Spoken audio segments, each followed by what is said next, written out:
where real darkness lives. रास्ते पर चलती हर परछाई भूत नहीं होती। कभी कभी वो एक अधूरा प्यार, अधूरी चीख और दबे हुए सच की याद होती है।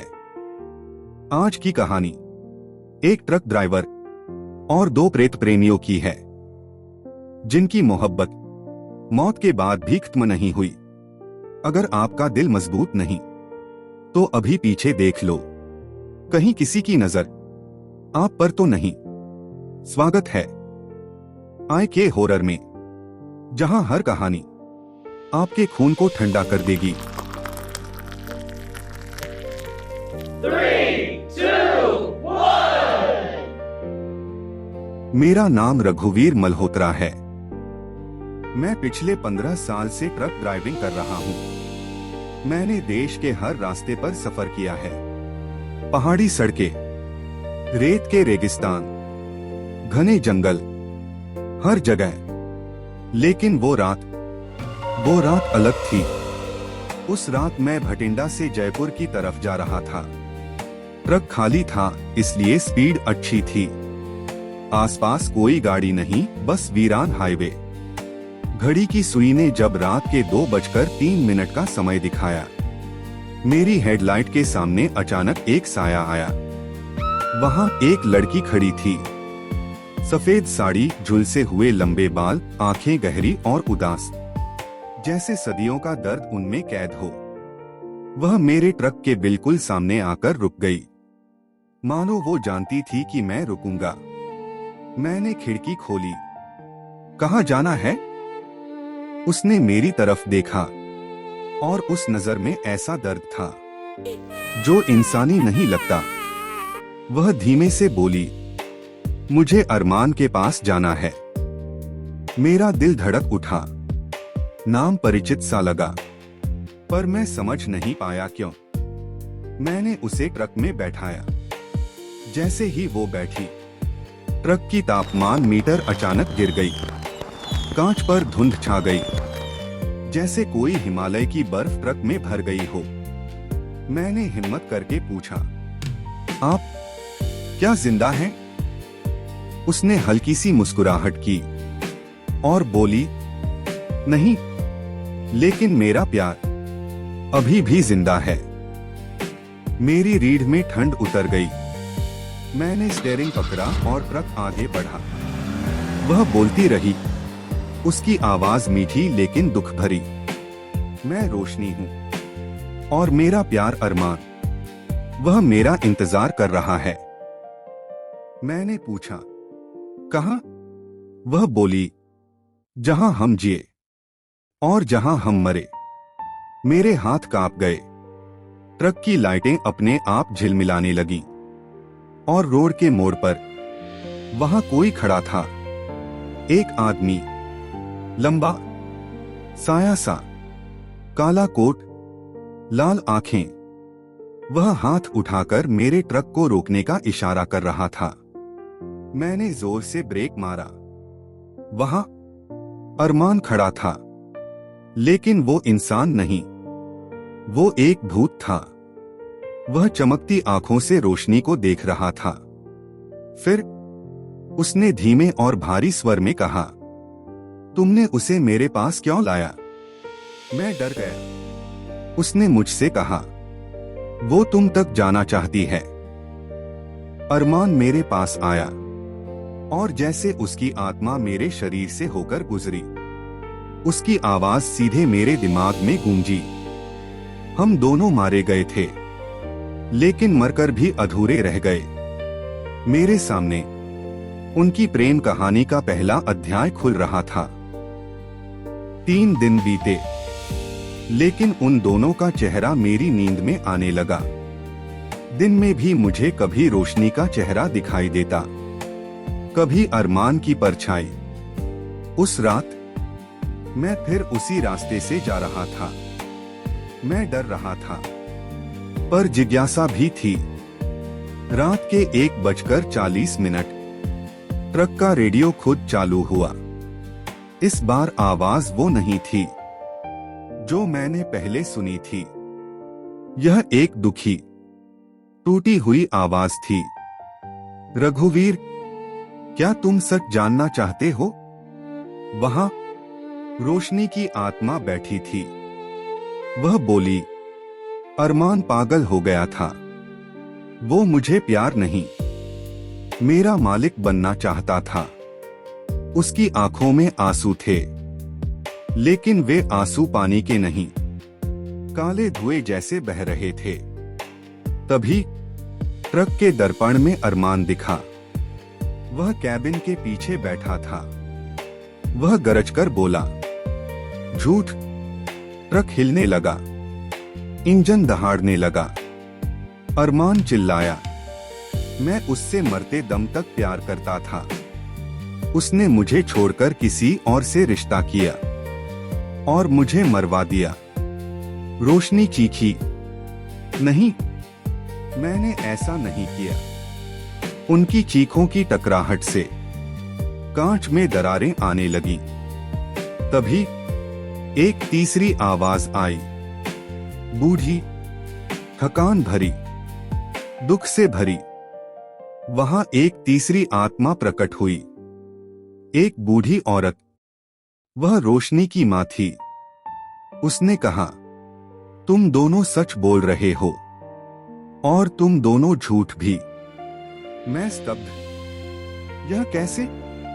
वह बोली, अरमान रोशनी से बहुत प्यार करता था, लेकिन उस प्यार में अधिकार और पागलपन भर गया और रोशनी अरमान से बहुत डरने लगी, लेकिन फिर भी उससे अलग नहीं हो पाई। रोशनी रो रही थी, अरमान क्रोधित था और उनके बीच एक काला भारी दुख फैला हुआ था। अब मुझे फैसला लेना था। अरमान बोला, उसे सजा दो। रोशनी चिल्लाई, इसे रोक दो। बूढ़ी औरत बोली, इन दोनों को मुक्त करो। मैंने गहरी सांस ली और कहा, प्यार अगर डर बन जाए तो वो प्यार नहीं, और इंसान को कैद करने वाला प्यार पाप है। अरमान कांप उठा। रोशनी शांत हो गई। मैंने अरमान से कहा, तुमने रोशनी से प्यार किया, लेकिन उसे आजाद नहीं रखा। और रोशनी से कहा, तुमने अरमान से प्यार किया, लेकिन सच से भागती रहीं। दोनों सुन रहे थे, जैसे उनका अपना ही न्याय हो रहा हो। मैंने हाथ उठाए। अब तुम दोनों मुक्त हो, लेकिन साथ नहीं। तुम दोनों अलग राहों पर जाओगे, जहां तुम्हारी आत्माएं शांत होंगी। अचानक तेज हवा चली, धरती कांप उठी। रोशनी की आत्मा एक मीठी स्वर्णिम रोशनी में बदल गई और पूर्व दिशा की ओर उड़ गई, जहां सुबह का उजाला होता है। अरमान की आत्मा गहरी नीली छाया में बदल गई और पश्चिम की ओर विलीन हो गई, जहां सूरज डूबता है। बूढ़ी महिला की आत्मा मुस्कुराई और उसने मेरे कंधे पर हाथ रखकर कहा, आज 3 आत्माएं मुक्त हुई और एक दिल भारी नहीं रहा। वह गायब हो गई और मैं सिर्फ अपने ट्रक में बैठा था। सड़क शांत, रात शांत। मैंने इंजन चालू किया और धीरे धीरे आगे बढ़ा। अब कोई फुसफुसाहट नहीं, अब कोई ठंडी हवा नहीं, अब कोई साया नहीं। लेकिन कभी कभी रात के बिल्कुल सन्नाटे में मुझे लगता है कोई कह रहा है, धन्यवाद रघुवीर, और मैं आगे बढ़ जाता हूं। एक नई रात, एक नई सड़क और एक शांत आत्मा के साथ। उस रात के बाद मैं सो नहीं पाया। अगले दिन जब मैं अपने कमरे में था, मुझे बार बार वही आवाज सुनाई देती, रघुवीर। मैं कांप जाता, बत्ती चालू करता, कोई नहीं होता। मैं काम पर फिर निकला और जाने अनजाने में उसी रास्ते पर चला गया जिस रास्ते से रोशनी और अरमान से मुलाकात हुई थी। सड़क सुनसान, रात काली और समय रात के 1:40। जैसे वही क्षण वापस आ गया हो। जैसे ही ट्रक ने मोड़ काटा, वह फिर सामने बैठी थी, रोशनी। लेकिन इस बार वह पहले जैसी शांत नहीं थी। उसका चेहरा सूखा हुआ, आंखें धंसी हुई, आवाज भारी। वह बोली, अब तुम सच्चाई सुनोगे। जो अरमान ने तुमसे छिपाई, वह मेरे पास झुककर फुसफुसाई। अरमान प्यार नहीं करता था, वह मुझे ओन करता था। और अचानक ट्रक में हल्की हल्की खरोंचने की आवाज आई, जैसे कोई नख उखाड़कर स्टील पर चला रहा हो। मैंने शीशे में देखा, ट्रक के पीछे अरमान खड़ा था, लेकिन इस बार उसकी शक्ल बदल चुकी थी। चेहरा काला, आंखों में लाल आग और शरीर से काला धुआं निकल रहा था। वह गुर्राया। मैंने उसे दुनिया से छीनना चाहा, क्योंकि वह सिर्फ मेरी थी। मेरी। रोशनी की आवाज कांपी, नहीं, मैं तुम्हारी संपत्ति नहीं थी। उनके बीच अंधेरा फटने लगा। मैंने स्टीयरिंग पकड़ लिया, पर ट्रक अपने आप चलने लगा। अरमान बोला। वह मुझसे बात करना बंद कर चुकी थी, मेरी ओर देखना बंद कर दिया। मैं पागल हो गया। रोशनी सिसकी, क्योंकि तुम मेरा पीछा करते थे, मेरे दोस्तों से लड़ते थे, मुझे धमकाते थे। उसके शब्दों से जैसे हवा काटने लगी हो। तभी ट्रक की खिड़की के बाहर एक तीसरी परछाई दिखी। धीरे धीरे वह रूप स्पष्ट हुआ। वही बूढ़ी औरत, रोशनी की मां। उसकी आंखों में हजारों दुखों का वजन था। वह बोली, तुम दोनों ही एक दूसरे को प्यार कर रहे थे, लेकिन तुम्हारा प्यार विश्वास से ज्यादा डर पर आधारित था। अरमान चिल्लाया, मैं उसे खो नहीं सकता था। रोशनी चीखी, तुम मुझे खो चुके थे। उनकी चीखें जैसे सड़क तक कांपने लगी। बूढ़ी औरत बोली, तुम दोनों ने प्यार को कैद बनाया, और कैद हमेशा मौत की ओर ले जाती है। मैंने धड़कते दिल से पूछा, आखिर तुम दोनों की मौत कैसे हुई? रोशनी की आवाज टूटी। उस रात वह मेरे घर आया। मैंने दरवाजा नहीं खोला। अरमान की आवाज फटी। मैंने दरवाजा तोड़ा। रोशनी कांपी। मैं डर गई। अरमान हांफने लगा। वह भागने लगी। रोशनी की आंखें भर आईं। मैं सीढ़ियों से नीचे गिरी। अरमान की आवाज कांप गई और मैं उसके पीछे कूदा। दोनों एक ही पल बोले, हम दोनों मारे गए। और फिर सन्नाटा, डरावना, काटने जैसा सन्नाटा। मैं ट्रक में था और 3 आत्माएं मेरे सामने थीं। 3 दृष्टिकोण, 3 सच्चाइयां, 3 अपराध। और मुझे समझ आ गया, यह सिर्फ एक प्रेम कहानी नहीं, यह प्रेम की बीमारी थी। बूढ़ी औरत बोली, अब फैसला तुम्हें करना होगा रघुवीर। बनवारी ने अपने ट्रक की हेडलाइट धीमी की। सामने वो कच्ची सड़क थी जो किसी गांव की तरफ जाती थी, पर गूगल मैप में वो सड़क दिखाई ही नहीं दे रही थी। उसने सोचा, शायद भटकी आत्माएं वहीं ले जा रही हैं। ट्रक धीरे धीरे उस सुनसान रास्ते पर बढ़ने लगा। रात के 2:30 बज रहे थे। हवा में अजीब सी ठंडक फैल गई थी। दाएं बाएं खेत, बीच में कच्चा रास्ता और चारों ओर मौत जैसा सन्नाटा। अचानक धम मम मम, ट्रक खुद ब खुद रुक गया। बनवारी ने चाबी घुमाई, ट्रक स्टार्ट ही नहीं हो रहा था। उसी समय उसने देखा, सामने वही प्यारी सी लड़की, सफेद कपड़े, बिखरे बाल, आधी चमकती आंखें। लड़की, हम चाहते थे तू यहाँ आए, हमने तुझे बुलाया।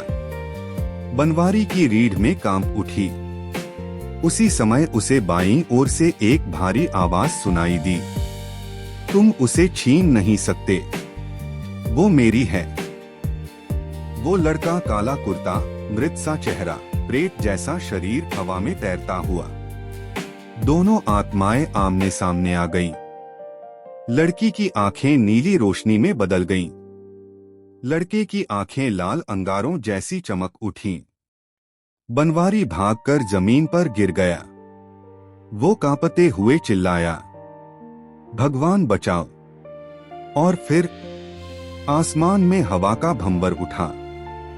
दोनों आत्माएं चिल्लाईं, लड़की, मैं उससे प्यार करती थी। मेरे अपने गांव वालों ने उसे इसलिए मार डाला क्योंकि वो गरीब था। लड़का, और मुझे मारकर उसे जबरन किसी और से ब्याह दिया गया। हम दोनों मर गए, पर हमारा प्यार नहीं मरा। बनवारी अब समझ चुका था, ये आत्माएं शिकार नहीं कर रहीं, ये बस एक साथ रहना चाहती थीं। लेकिन इस बीच उनकी आत्माओं के अकाल अकाल तांडव बढ़ता गया। खेतों में बिजली कड़कने लगी, पत्ते उड़ने लगे, ट्रक हिलने लगा, मिट्टी ऊपर उठने लगी, जैसे किसी ने धरती को जड़ से उखाड़ दिया हो। बनवारी ने साहस बटोरकर हाथ जोड़ लिए, तुम्हारा प्यार सच्चा है, एक दूसरे को जाने दो, मैं तुम्हें मिलाने आया हूं। उसने अपनी जेब से लाल धागा निकाला, जो उसकी मां ने दिया था, बुरी आत्माओं से बचाने वाला धागा। उसने वो धागा दोनों आत्माओं के बीच फेंक दिया। धागा जैसे ही जमीन पर गिरा, एक तेज चमक हुई। दोनों आत्माओं ने एक दूसरे की ओर देखा। उनकी आंखों से आग नहीं, आंसू निकलने लगे। लड़की ने अपने प्रेमी का हाथ पकड़ा, लड़के ने उसकी उंगलियों को थामा, और दोनों की देह धीरे धीरे धुंध बनकर एक हो गई। एक अंतिम धीमी आवाज आई, धन्यवाद ट्रक वाले। और फिर सब शांत, सन्नाटा, हवा भी रुकी हुई। ट्रक अचानक स्टार्ट हो गया। बनवारी अपने रास्ते चल पड़ा। सुबह होने पर उसने पीछे मुड़कर देखा, वो कच्चा रास्ता कहीं था ही नहीं। उस दिन के बाद बनवारी ने कभी रात में उस इलाके से गुजरना बंद कर दिया। लेकिन उसने ये कहानी हर ड्राइवर को सुनाई, लालच या डर के लिए नहीं, बल्कि इसलिए कि लोग समझें, कभी कभी भूत डराने नहीं आते, बस अपनी अधूरी कहानी पूरी करने आते हैं।